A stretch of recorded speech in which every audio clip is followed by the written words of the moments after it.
Hello friends, 26 February 2023. After being interrogated for nearly 8 hours by the CBI, the Deputy Chief Minister of Delhi, Nani was arrested in connection with the alleged corruption in Delhi liquor policy. This event led the opposition parties in the country to become more active. Congress and BJP welcomed the CBI actions. On the other side, many opposition parties such as TMC, BRS, Shiva Sena and CPIM have criticized this measure. So what exactly the new liquor policy that everyone is talking about? Come in this video, let's try to understand the scrap Delhi liquor policy for 2021. Delhi Deputy Chief Minister Manish Sisodia has been arrested by the क्योंकि शराब घोटाले में आज CBI Manish Sisodia से पूछताछ करेगी. Arrested Manish Sisodia, the Deputy Chief Minister of Capital Delhi. एक शरीफ आदमी है मनीष, उनको आज इन्होंने गिरफ्तार किया. In order to better understand the matter, it's important to have clear understanding of its timeline beforehand. In September 2020, Aam Aadmi Party proposed a new excise policy to eliminate corruption in the liquor market. They asked experts about in October 2020. In February 2021, Aam Aadmi suggested the policy to a group of ministers. In April 2021, the cabinet agreed to the policy, but then the Lieutenant Governor of Delhi, Anil Baijal, had expressed some concerns about 6 things in the policy. The cabinet looked it again and fixed these issues. On November 5, 2021, they passed the policy. Finally, on November 17, 2021, the Delhi government announced the new excise policy. Things were fine until July 5, 2022. However, the Chief Secretary of Delhi, Narayanaswamy, sent a report to the Lieutenant Governor claiming that there were procedural lapses and irregularities in the new policy. Upon reviewing the report, the Lieutenant Governor ordered the CBI to investigate the matter. In meanwhile, Manish Sisodia, the Deputy Chief Minister of Delhi, ordered the department to revert to the excise previous policy on 28 July 2022. However, on August 19, the Central Bureau of Investigation conducted a raid on the residence of Manish Sisodia and 3 other members of Aam Aadmi Party.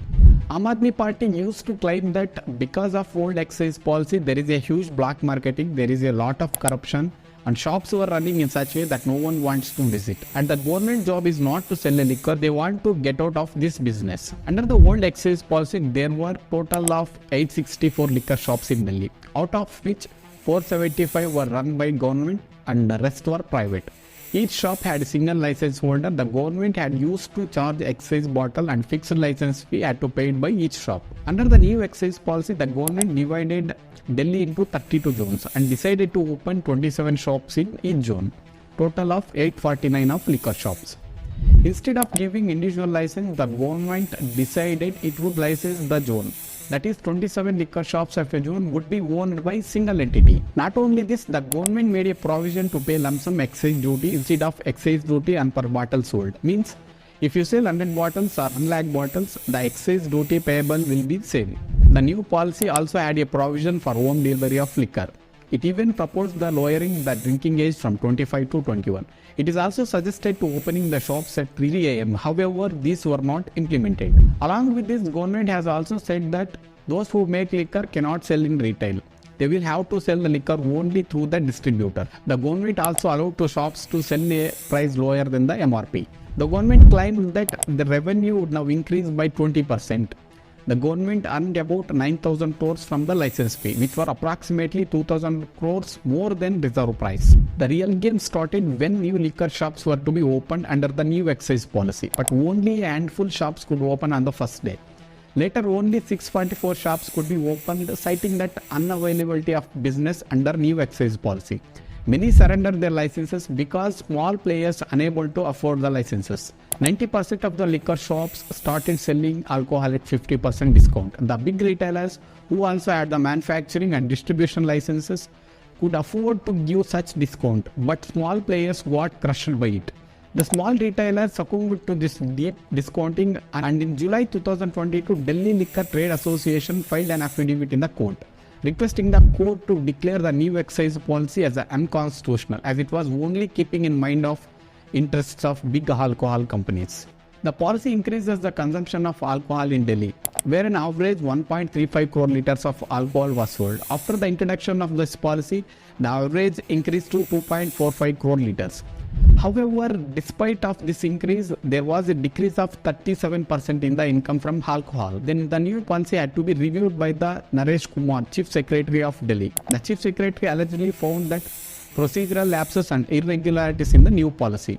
In the report, Delhi Deputy CM Sisodia, who heads the excise department, was accused of making changes to the excise policy without approval of Lieutenant Governor. Based on the Chief Secretary note, the Lieutenant Governor asked a detailed report by the Vigilance Department.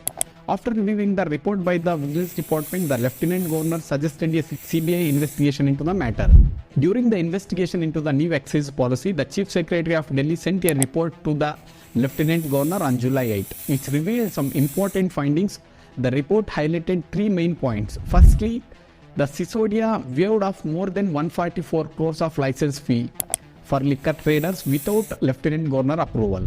Secondly, Sisodia cancelled the import pass fee on foreign beer by 50 per case without a Lieutenant Governor approval. And thirdly, the license fees of airport liquor zone shops, 30 crores, was refunded because they failed to get NOC from airport authorities. This is against the policy, which states that once the license fees is paid, it cannot be refunded. Delhi Chief Secretary Naresh Kumar report alleged that Sisodia provided undue benefits to liquor vend licenses in lieu of kickbacks and commissions that were allegedly used in AAP in the assembly elections in February. On August 17, CBI registered a case. On August 19, they conducted raids at 31 different locations in 7 states and union territories, including Sisodia's residence in Delhi. The CBI has also alleged that Sisodia and excise officials give undue benefits to liquor license holders.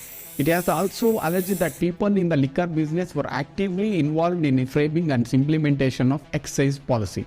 Such accused include Vijay Nair, Manoj Rai, Amandeep Dal of Brinco Spirit, and Samir Mahendra of Indo Spirit.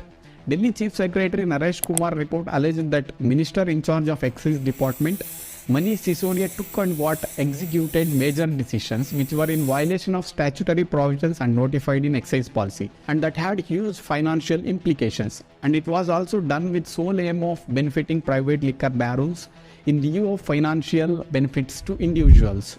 Manish Sisodia, the former Deputy Chief Minister, was arrested for alleged corruption in the Delhi liquor policy and is one of the most high-profile arrests in this case so far. He was produced before the court from Tihar jail and his judicial custody has been extended till May 1. The court had earlier extended his custody till April 17. The Chief Minister of Delhi, Arvind Kejriwal, has issued a notice by the CBI under Section 160 CRPC for his examination in this case. On April 6, 2023, the CBI recorded Kejriwal's statement under Section 161 CRPC in connection with the excise policy case. Then question arises, what will happen in Delhi liquor policy case? The CBI and ED is currently investigating the case and it is difficult to say that what happened in the Delhi liquor policy case.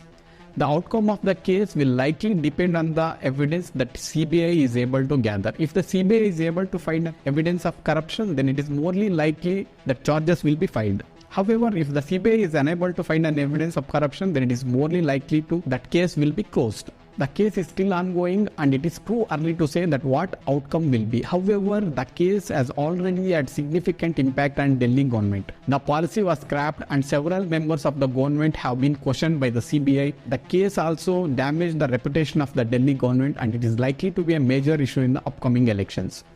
What do you think about this Delhi liquor policy? Do you think the policy is corrupt or do you think the allegations are politically motivated? Let me know in the comments below. If you like this video, click subscribe button to watch more such law related explanatory videos in future.